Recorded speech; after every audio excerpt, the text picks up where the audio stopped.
Welcome to the Real Construction Owners Podcast, where we interview real construction owners doing big things to help you go from being a stressed out operator to a thriving business owner. Today, we have a special guest, Oliver Fernandez, the owner of McKinsey and McKinsey Construction. They've been doing construction for over 15 years, specifically residential and government contracts. This year, they're aiming to do over $50 million in business. So listen, if you're a contractor and you want to learn how to get these government contracts, how to streamline your business, how to become an owner instead of a stressed out operator, then you're going to want to pay close attention. Stay tuned. What's up, Oliver? How you doing today, brother? Doing amazing. How are you? Man, I'm truly blessed and highly favored. Thank you for asking. It's Thank an you. honor to have. Yes, sir. It's an honor to have you on the show. You're out in Washington, D.C., is that correct? Yeah, in Washington, D.C., like the nation's capital. Man. So before we dive into the goods and we talk about like the meat and potatoes of what contractors come to this show for, I want you to go back in time. Tell us your story. Tell us how it all began, the successes, and don't be afraid to brag a little bit because this is your opportunity to give people the reason why they should listen to you. Awesome. Yeah. No, so I love construction. I've grown up in construction. Growing up, my dad and my mom owned the construction company together, and it was definitely a life-changing experience. My dad grew up in the projects, in this construction business. Like he made millions of dollars, and we had a multi-million-dollar home like when I was like 2-3 years old. At the same time, I also know the risk and reward of construction, right? I know the rewards where you can live in a couple $1 million home, and I also know the risk. My dad ended up going into bankruptcy. It split apart the family. My mom and my 3 sisters moved to Maine. My dad stayed back and tried to pick up the pieces with the construction company. And it was, things got really tough when I was in Maine. All of a sudden I was with four women in the middle of nowhere, in the country, and no one looked like us. It was like I had to do a lot of searching after the fact to like figure out who I was and like how do I fit in the world, right? One of my goals through all that process was I want to be able to take care of my mom and my 3 sisters. And I used to say that stuff all the time, and just that's what motivated me to then, graduate high school, go to college, and honestly, I thought I wanted to be like a project engineer on the sites. And once I got into that position, it didn't work out for me financially because I just didn't have the resources to take care of my mom and my 3 sisters. So I just kept growing and expanding. And I started the construction business, and we were doing really small jobs in the beginning. I mean, there was the biggest job we got was like a $30,000 job. And that job was a loser. We were changing out a box culvert in Lexington, Massachusetts. And it was on a golf course, and I went to see this project, and when I went and saw it, it was definitely on a pond or a lake, but it was like all dried out or whatever. And I didn't see it at the right time because once it started raining, the thing like fills up and there's water coming out of everywhere, and it was like we got on the job, we had everything set up, and then next thing you know, we get a big rainstorm, and water is literally washing everything that we did, and we ended up spending 60 grand on a $30,000 job. And this was the first time I had ever really like lost money. So I was like, oh my God, like I was so devastated. And I was like, this isn't for me. I was like this close from quitting. But I'm so glad I stuck it out because those same exact lessons that I learned in that $30,000 job. Because I was working for a GC. I was working as a subcontractor at GC. And that GC, the way he set me up, the way he talked to me, the way he was talking to the government. Even though I was losing money, I sat there and I listened and I watched and I listened and I watched. And I had to reflect a lot after the fact, right? But those lessons that I learned losing that 30 grand helped me go and complete over $100 million worth of projects. And now, like you were saying, we're looking to do our goal is to do $100 million a year, instead of doing $100 million in the last 15 years. Nice, nice. So from that introduction, it sounds like you got to see the value of reward and the downset of the risk. And I want to know a little bit more about that, like what happened. But on before we dive into that, you also understand from your childhood, I had the same scenario. Like we had the big house and then bad decisions were made, and then deep pain was instilled in our life. We lost the big house. We had to go to the small little apartment. I had to grow up quick. And I told myself, I'm never going to put my family or future family through this type of pain. And you had to do that, which embedded in your spirit, like that ambition to give your future family a good life. Now, I'm curious if you could shine some light on what happened. Like, how did the job go south with your dad, the big house, the big everything, and then it just dwindled away? Like, what was it, one project? Was it multiple projects? Honestly, I was so young when it happened. I mean, I was like 3 or 4 years old. I think when we first moved to Maine, I literally was going into first grade. So I was so young when it happened. So I don't really know all the nuances behind it all. And like, I've always heard stories. And one of the stories that my dad used to always say was like, he had trouble like with getting financing and this and that. But like, as you grow up and you start to, see who your parents really are, I don't know if that story doesn't really ring true. Like it's probably there was mismanagement of funds, you know what I mean? Like, buying things that, you shouldn't be buying. Instead of like investing in the business, you're spending the money elsewhere, right? And all of those things, they eventually catch up to you, you know what I mean? And I think that's what caught up to him, but I don't know all the nitty gritty of it because I was young, Yeah, it's but it's interesting you say that, because a lot of people in construction, they make the good money, but then they go buy the stuff, the toys, instead of loving on using the money to love the people, they use the money to love the stuff. And I yeah, was guilty of that for my first 6 years in business. And in the last 4 years, I started reinvesting in my people and my business. And now I became an owner because I wasn't buying all the assets and buying all the liabilities. And I'm now putting the processes, the people in place to where I can sit back and, watch the people grow the business for me. Now, curious if you could talk about your business. You told me that you have a government sector that it specializes in mechanical and electrical and plumbing, that did around 8 million this past year. You're aiming to do 30 million in government contracts this year. And you also have a residential sector, a business that does flooring, that did around 12 million. If you could elaborate on what I just said and explain to our audience your two business types. yeah. So we started off getting into government contracting around like 2012, 2013 timeframe. And that was a business where like I knew nothing about it, right? Like we were a subcontractor before that, like for these big roadway construction companies like the Skanskas or these big conglomerates. And we were, taking sections of the work. So we would install like 1,000 linear feet of 80-inch, 84-inch RCP pipe under the downtown Tampa. And we were doing, hit or miss with those type of jobs. Some would be winners, some would be losers, some would be winners, some would be losers. And one thing that we always did was we would always give 100%. And the thing that I hated the most was like when it came to the end of the month and it was time to get paid, we would get jerked around and they would be like, oh, well, they would throw all these other roadblocks in our way. And it's like, I just hated that. You can't manage a business that way. You got other people that are relying on you getting paid, and like we couldn't get paid in an orderly fashion. So I was like, man, my goal is to work directly for the owner and be the prime contractor. And that's when we started going after those government contracts. And in the Yes, beginning, yes. You got yeah, to be the prime. You got to be the primes, because you can get paid quickly if you're the prime.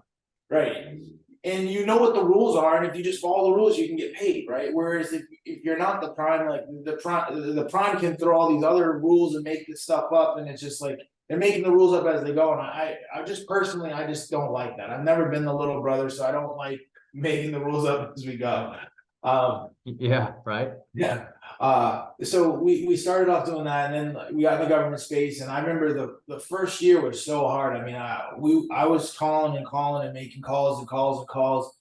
And we weren't really getting any traction. And then it was like I hit this one job down in Sanibel Island. It was like a $500,000 job, and we were going down there to renovate their HVAC system, and throughout the whole building. And that was like the lifeline, because like I could see how the process would work moving forward. And then I used that project and the success that we got on that project to retouch base with all the people I had called, right? And then all of a sudden we hit a job at Tyndall Air Force Base, and we hit a job for the GSA, and then we hit a job for the Navy in Albany, Georgia, and it was just like, wow, like this is really what I was looking for, right? And these jobs are nice sized jobs. Like the one we hit in Albany, Georgia was 2.6. The one in the Navy was $1 million job. And these were the biggest jobs we'd ever done to date. Like, we were breaking record after record, and for the company. And, we grew that we've been growing that for as long as we've been in business right now, for the last 10 years in the government space.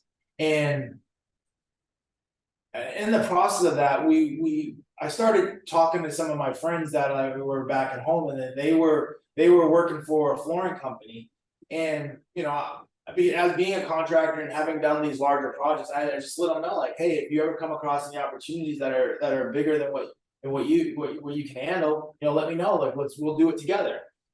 And then he came to me and said, hey, this business owner wants to retire. He's built the business from nothing. He's put his blood, sweat, and tears in this thing. And it's doing about $5 million a year. Like, are you interested in buying it? I'm like, yeah, let's look at the numbers. And we looked at the numbers, and things made sense. I saw the tenacity in my partner. I saw the drive in my partner. I saw the obsession in my partner that to want to be great and want to build a business and make something awesome happen with it.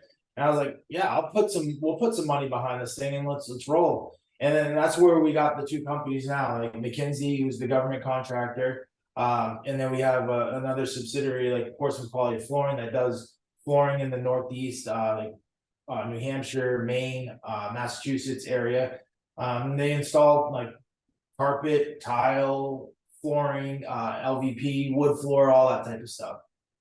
It's impressive. So there's so much to unpack right there, Oliver. And I just want to ask you some basic questions, but I want you to answer this, because so many people say, like, man, why should I, as a contractor, learn how to win government contracts? What would you say your answer to that is? For me, the answer was I wanted to provide for my family, and I was tired of getting pushed around when it came time to bill, and I wanted to be in charge of my own destiny. I knew that if I put the work in and made the relationships and found the contacts, that we could grow this thing. We could go and get those type of projects. And and now, like, before it was just like these one-off jobs that we would get like through negotiation, right? There's all these other contract vehicles as we keep digging deeper and deeper and layer after layer. And now we're going after these MATOC awards, right? And that's why McKinsey will be able to go from 8 million to 30 million, because now we have the lead flow, right? Before we didn't have the big enough lead flow. Like, normally when you're doing these like direct award contracts, you'll get like one, maybe two if you're lucky at one installation, right? Whereas you're getting on these MATOC and these huge $100 million, $750 million contract vehicles. You can get all the awards if your numbers are competitive enough at that location. So we've been focusing on that, and now we're just we have the lead flow from these. And what MATOC means is multiple award task order contract.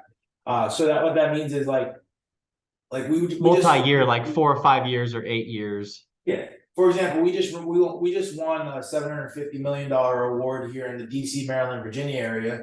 And there's 6 other contractors on this award. And there's $750 million worth of contracts. We'll go through that contract vehicle over the next 7 years. And me and those 5 other contractors, or my team and those 5 other contractors, will compete on each one of those awards. Let's go, bro. Yeah. $750 million, an award that you are a listed MATOC contractor. That is massive. One of my first members that trusted me when I first started Federal Construction University, named Ralph. He's a home builder out of North Carolina. He went through the training and took the actions, how to find the deals, how to bid the deals, how to talk directly with the COs, how to format the bids and the way the government likes. He won a MATOC for 4 years to change out 2,500 doors for 3.5 million, made over $1 million on the, it's a 4-year contract. So 250K in profit per year to change out doors. That was life-changing money for him. So it's interesting that you're saying that, because you just answered why every contractor should be going after government contracts. Now, what are the pitfalls? What are the obstacles? What are the challenges that people are going to face getting in this realm? Yeah, I mean, there's a number of them, I never said this stuff was gonna be easy, but it's definitely worth it, right? And the first thing that comes to mind is you gotta be persistent. I mean, if you think you're gonna make one phone call and you're gonna get a government contract, like, you're just in the wrong business. I was mentioning I made calls for a year, and I was horrible at sales. I remember, like, literally profusely sweating and stumbling over my words and trying to figure it out. But like I said, my why was so strong. Like, I wanted to provide for my mom and my 3 sisters, and so I was willing to figure all that out. And it took me a year to, like, get my first one, right? What's the next thing? You got to be a contractor. You got to be able to execute. Like, that's one thing with being in construction. Like, you can go get the sale, but that's only half the game, right? And you got to go out there and you got to execute. And if you don't execute properly, like, you will lose money. I told you before, I lost money in that first job that I did, right? That I did a $30,000 job and it cost me 60 grand.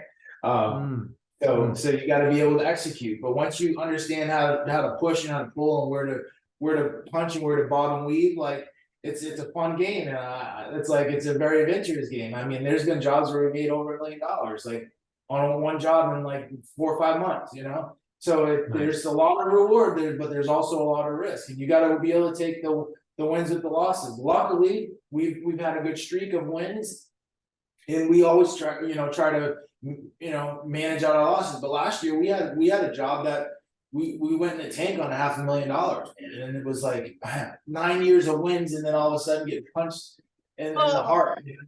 Yeah. Like, you got to take the good with the bad, and we continue to finish.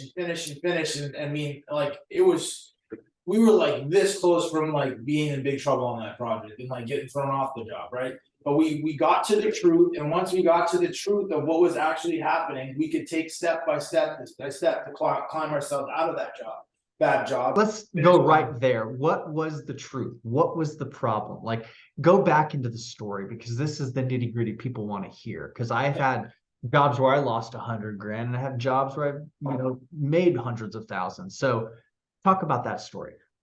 Yeah, so I mean, you build with people, right? And I had a person that I was building with for like 7, 8 years. They've done everything that they said they were going to do. They said they wanted more responsibility. They said they wanted more money. So then you hand over. You're like, yeah, I want you to make more money, and you start handing over some responsibilities, but at the same time, want in actually doing are totally different things, right? So there were some issues on that project, from, like, layout, managing subcontractors, and we also had a couple of subcontractors, like, fall on their head. Like this, I've been doing this for 10 years, and then all of a sudden we had 2 contractors that we had to throw off a job. I've never had to do that before. We had to throw them off the job because they weren't performing. But at the same time, it put us in a really bad spot, because now all of a sudden you're the prime, and you have to perform. You have to get the job done. The bonding is on you, baby. So you got to get it done. Yeah, so we had to still get the job done. And, like, yeah, we can have the material and all this and that, but, like, now all of a sudden we're paying for labor that escalated over in 2021 versus when it was when we initially negotiated the job in 2020. So now, there was just a lot of like every trade on that job we lost on.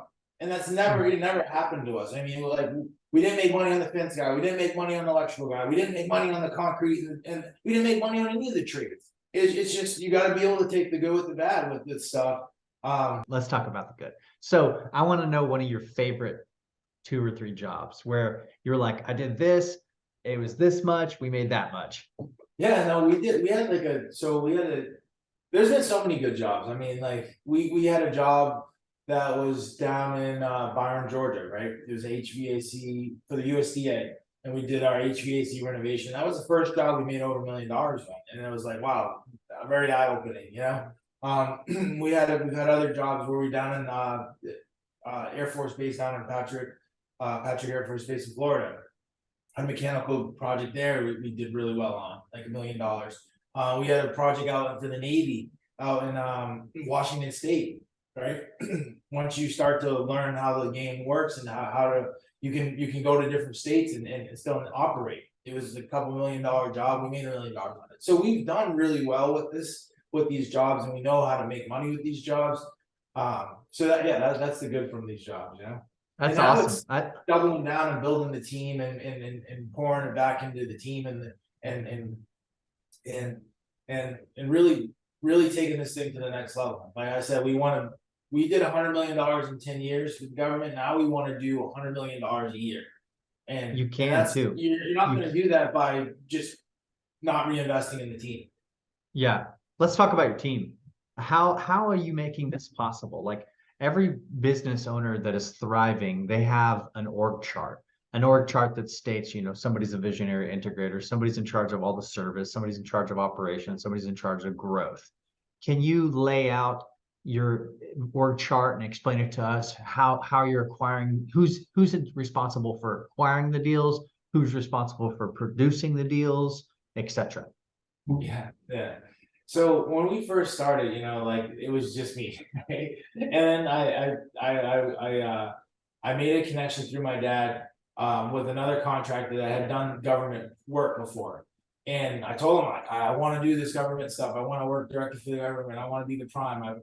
He's like, dude, I love that. He's like, I'm doing it now. I've been doing it for the last 30 years. Like, I'm not going to give you any of my contacts, but kid, you go out there, you go find some contacts. I'll go help you execute. So, I was telling you, I spent that year and I was hustling and making the phone calls and sending the emails and going to the site visits and the networking events and the SAMI engineering events and all of the above, right? And I started making those contacts, and he helped me execute on those projects, right? So that's what the business looked like before, and we did a majority of that $100 million with just us in the office, and then we would have our superintendents out in the field. But that business is not scalable, right? Because there's just me and him, and you need people to help with finance. You need people to help with recruiting and bringing on new team members. You need people to help with the estimating, right? You need people to help with the actual project management. And that's what we're at now. Like now we built the team where we got project management, we got directors of construction, we got directors of estimating, we got directors of finance, and they all play a very important role, especially when you're doing work for this government. Because and the reason why it's so important is because the old way that I used to do it, when it was just me and my partner, we'd get caught up in one of these jobs, and like we had the government was requesting things that we shouldn't be doing, and then all of a sudden you got to focus and put all this time and energy and effort over there, while all these other jobs you can't put any time to it, right? But whereas you have a team, now all of a sudden one person from the team can be focusing on the problem while everybody else is operating and moving the business forward. So the government contracting business, that's why I would go from like 12 million back to 8, or from 10 million to 6. You know what I mean? It didn't have the ability to. We're trying to scale without people. And now we have people in the place, and now we can walk into growth when we get to certain levels. I love that. Now, referring to the process, let's say you have somebody who turns in an estimate, they see a solicitation, they turn in a bid package. Do you have your own internal pricing through your partner, or do y'all pound the phone and find the subs pricing and then put together your bid package? Yeah, we ground and pound, we hit the phones, we put together the subcontractors. That's where Dial in for dollars, baby. that's where the money's made, that's Yeah. that's where the money's made. I mean, if we just, that's where the money's made in construction, is like putting together the whole package. The government has 20 things they want to get done. They want one person to handle all 20 of those things. We put together those 20 people, or those 10 people, 5 people, and we give them that one package. And if it's valuable enough to them to get the job done, they know who to call. Yeah, they print that money. That's interesting you say that. Okay, so now you got the award, you get the email, the pre-award email, and from there, what immediately happens in your business? You got the pre-award. What's the next steps? Yeah, we go right into getting our bonds and insurance, right? And then it goes to project manager to start executing on all the other contract requirements. We got our schedule of value, we got our submittals, we got getting the subcontractors lined up. So once you get the subcontractors lined up, next step is they gotta get a subcontract, right? So that goes back to the finance team, and they start kicking up the subcontracts. And then, it's all fun and games. Yeah, you get someone as a subcontract, but did they get it back to you? Did they sign it? Are you requiring a bond from one of your subcontractors? Right now, we had a project where we required a bond, but we didn't have, at the time, we didn't have someone checking to make sure we got the bond, right? So now we had an issue with that subcontractor on one project, and now we have a project with that subcontractor. We have a signed subcontract. So contractually, he's obligated to us, but we don't have that bond. We don't have like that attachment to his financial resources to make him finish that job, right? So important. So important to Yeah. get a bond from your subcontractors, because that's an extra layer of protection for your company. And one tactic that we do every so often is, especially out of state, is we try to get our subs, well, we make it a requirement to make our subs bond back the entire deal. That's crucial, because right now your hands are tied, right? Yeah. I mean, there's still a contractual obligation, we could still go after and pursue them legally, but like it's much easier to do it when you do have the bond. And For sure. there's also there's additional costs when you do that bond thing, right? So we typically will bond all subcontracts over 250 grand. And and a lot of times some of these smaller contractors, they can't get bonding, but they can do a heck of a job. So I mean, there's ones where we got like $250,000 for a trade, subcontractor can't get a bond or whatever, or it's not big enough to get a bond or whatever, doesn't have the financial backing to get a bond, but he can do the job for 80 grand. Like, am I gonna turn away that? Am I gonna turn away that 100? Yeah. Just make sure you got somebody on site watching, right? Yeah, no, we always have somebody on site. We always have a superintendent on site, making sure jobs are being executed and implementing that McKinsey brand in the field. Because that touches on our core values. I mean, like we're not only accountable to each other, we're accountable to the government, we're accountable to each of our team members. So all of that matters, Love that. So it sounds like you have gone through an EOS method or traction, because you mentioned core values. Which resource did you learn from to build your core values? Yeah, so I've definitely read those books, and those books are awesome. We work with Cardone Ventures, Brandon Dawson, and he's the one that taught me the core values and the systematic approach of building a business and taking it to the next level. Nice. Okay, so you got an estimating department, you have a construction department, somebody who's actually going to get the jobs done. You have underneath the construction department, you have superintendents, people who are going to watch the jobs. You have a person who's going to deal with all the submittals, all the paperwork, all the bonding, all the subcontracts. Now, in terms of growth, where's the growth department in your business? when you say growth, is that like the new projects or like what? Well, in the government realm, I guess it's more estimators, more business developers. How many Yeah. how many do you have currently? So we have 3 people in the estimating department, and yeah, that's, I mean, once you get on, so our target is to get on $3 billion with the max, right? So right now we're about 1.3 billion of those max. And then like we get that three billion, and they typically will have, they're all spread over 5 years, so that we're gonna get 20% of that. And then they're typically give them out to 5 contractors, so we'll get 20% of that. And that works out to be 100 million, $120 million a year in contracts. So that's where we said that target of $100 million, that's where we backed into it from a mathematical standpoint.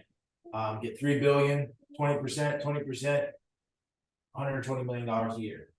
All in. Now, I got a question for you. I'm curious how these are out-of-state contracts. A lot of people listening in are just mind blown. They're like, wow, you're doing projects out of the state. How is that possible? Talk to us about how you protect your company. What are the processes, the checklist, the protocols when you're doing a project in Alabama or Hawaii or California? Yeah. Well, first and foremost, the numbers got to be right? Like I'm not going out of town for a $2,000 job or a $5,000 job. I'm going out of town for a 1 million, 2 million, 3 million, $5 million job. So in that 5 million needs to have my overhead numbers need to be profitable, right? And once how do we protect that? The way we protect that is we always have someone that looking out for McKinsey's best interest on site. And sometimes we got 2 people on site, whether it's a superintendent, quality control manager, site safety and health officer.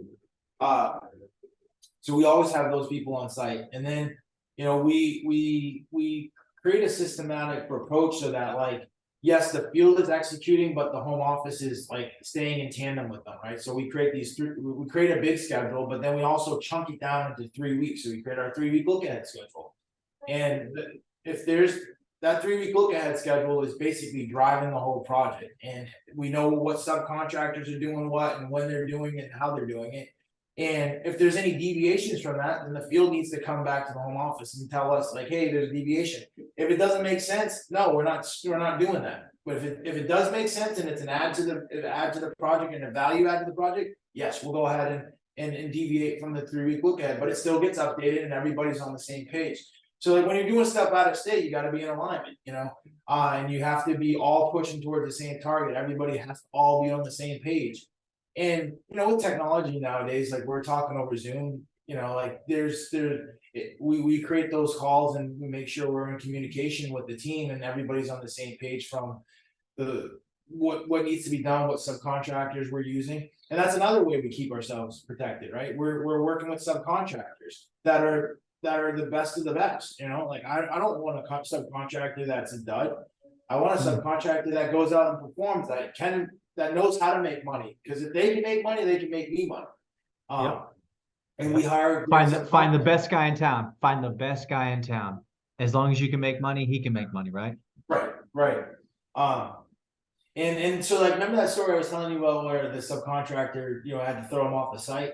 Well, like, we got to vet the subcontractor too. Like, so this person had been in business for 30 years. They had done work on the Navy base before. The thing we missed was that the dad died and the son took over the business, and the son was a dud, and he didn't do what he said that he was going to do, right?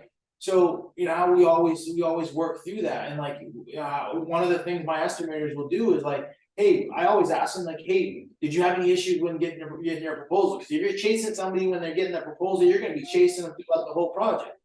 And we ask those little questions now to really dial in. Do we want to even work with this company? That's a great little nugget right there. Did you have any issues getting the proposal? Because if you do have issues getting the proposal, you're going to have issues dealing with them as the sub. Any more words of wisdom like that you can just pull out of your hat? Because that's fire. Yeah, it just comes from doing it for so long. I mean, there's a ton of them, and I hope to keep. So, Curious, how do you avoid in-person site visits?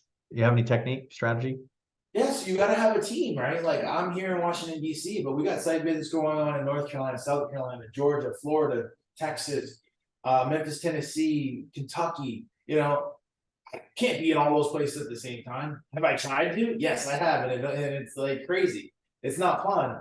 Like I want to be running up the hill with 20 of my friends carrying the water and like, carrying a bigger bottle of water than just me trying to carry my one little thing. And we got superintendents that'll go to the site visits. We have, other project managers or other personnel that will go to the site visits. And then they get a checklist while they're at the site visit. Hey, we need a picture of this. We need to know what this is. We need, pictures of every piece of equipment, the name tag on every mechanical piece of equipment. And don't just take a picture, check to make sure the picture is clear. So we have those checklists. Right. So anybody can do a site visit and we get the information we need to be able to put a price on it. That's so true. That's so true. Send a teaming subcontractor or send some personnel. Now, what about as far as what would you say your superpower is? Oh man, that's a good one. Being able to dream, man. I mean, how many people do you talk to where they don't dream anymore? They're like, what do you want to do? I just want to survive. You know what I mean? I've been there before. When we were first starting out, I was telling about those DOT jobs. I mean, the business got into $500,000 in the hole. Like we didn't have any prospects to pay it back at the time, and I called every one of the vendors and I told them I was going to pay out. They're going to get paid back. You're going to get paid back. And we ended up working it through it. But I even in that moment, I still was able to dream and say, like, I want to be the prime contractor. I want to be the guy that's doing these government contracts. And then not only just being a dreamer, but then being the person that's willing to do whatever it takes, obviously ethically, morally correct, to make that a reality. And I will sacrifice. I will sacrifice and do whatever it takes to make that a reality, make my dreams a reality. So I think the combination between being able to dream and then willing to sacrifice to make it all a reality, is my superpower. And then it's like now it's training the team to do it, right? And training the team how to execute on that and take have the same ability to dream, but then also put the work in to go get your dreams, and then we can all do something way bigger together than what we could do all alone. Amen, brother. Amen. What's your favorite band in the whole world, in the entire universe? Honestly, I'm at the age where I got 2 kids and I got my daughter's 3 and my son's 1. So like I got like Coco Melon like running through my head all the time, like the Vaca Lola. So I don't really even know. Like, I don't even listen to music that much anymore. It's like it's what they want to listen to. I love that. Is that the Goalie River behind you in that photo? No, so that's so I went whitewater rafting and it reminds me of business. It's like. And that's what I tell the team. It's like, if you're not rowing, bailing water out of the boat, plugging holes that are in the boat, moving this boat forward, like you're gonna get bumped out of the boat. Like we all gotta be, going in that direction, right? And I'm right along. I'm right there in the front too, so I'm right along there with you. But we're all rowing and we're bailing and we're doing whatever it takes to move this business to the next level. What's your number one job as the CEO of the company? I've done every job here. And right now it's changing. It's like being more of the leader in the forefront. I'm at the same time I am an operator, so I like to do that stuff, but I know that my highest and best use is going to be to bring everything together. You know what I mean? Like the same way I can bring 10 subcontractors together. Now it's like bringing 25 team members together so that we can go do a bigger goal. So now it's like putting those pieces together, building the leaders who can then help build the teams. And then, helping integrate the technology into the organization so that we can really scale to the next level. Love that. What process do you have in place that you're most proud of? And being able to like even start to duplicate myself. I mean, I was telling you, it was just me and my partner in the office for so long. So I'm not like a person that's like yeah, I'm great at building teams. Like, no, I like even a couple years ago, I would be so scared to even talk on this in a audience in front of an audience, so it's like growing that ability of myself to be able to lead, to be able to communicate a message that can get people all moving in the same direction. Yeah. What's the last book you've read cover to cover that's just impacted you and your life in a positive way?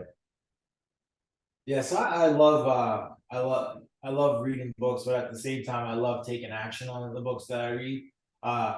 So the last book that I mean, I'll just talk about the book that I'm reading right now, and it's so cool because I love reading things from different angles. So it's a house flipping book, and I like a sales tactic that I've heard over and over and over again finally made sense to me. So when people are like, "Oh, I got to think about it. I got to think about it," like I've heard the response to that objection over and over again, but by reading this house hacking or house flipping book. And they were talking through an example of when the person writing the book would deal with that objection. And basically, now that in my mind I have an understanding that like that objection means there's another objection out there that the person isn't being upfront about. So you need to find that objection. So that's the book that I'm reading right now, and it's cool that that book has helped in an area of life and sales that I didn't even really pick up the book for. I was picking up the book to just continue to sharpen my skill sets from a real estate standpoint. Isn't it interesting how we can always learn from different perspectives, and we can always take from different industries because there's nuggets of wisdom everywhere. And as long as you have that growth mind, you can benefit and extrapolate value from the scenario. Curious about your take on mentors. It sounds like this mentor of yours has been, or this partner of yours has been a strategic partnership in growing your business. Talk on the subject of mentors and how it's important it is, especially in the government construction realm. Oh, it's who made me the person I am today. Like having people that knew the path forward and I was willing to do the work, like that's a game changer, like so that mentor, helped me get in the government space, and I told you we've completed over $100 million worth of projects the last 10 years.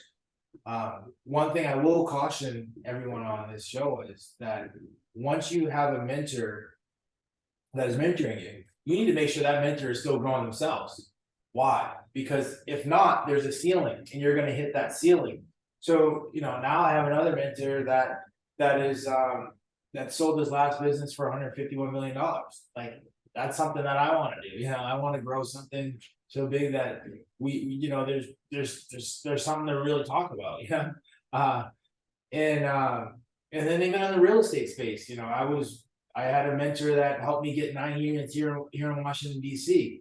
He wanted to continue to do that, that the duplex triplex game here in DC, and I found another mentor that now has helped me get over 3,000 apartment units. So it's mentors in my life have transformed my life, and it's helped me see the world in a totally different way. And who's the mentor you utilized for getting those 3,000 units? I'm also a real estate investor, and I'm fascinated by what you just said. Yeah, so I mean, I've gone through like Rod Cleef's program, and then my partners that have been in Ferris with Disrupt Equity, they've been instrumental in keeping me focused on building that real estate portfolio of mine. So yeah.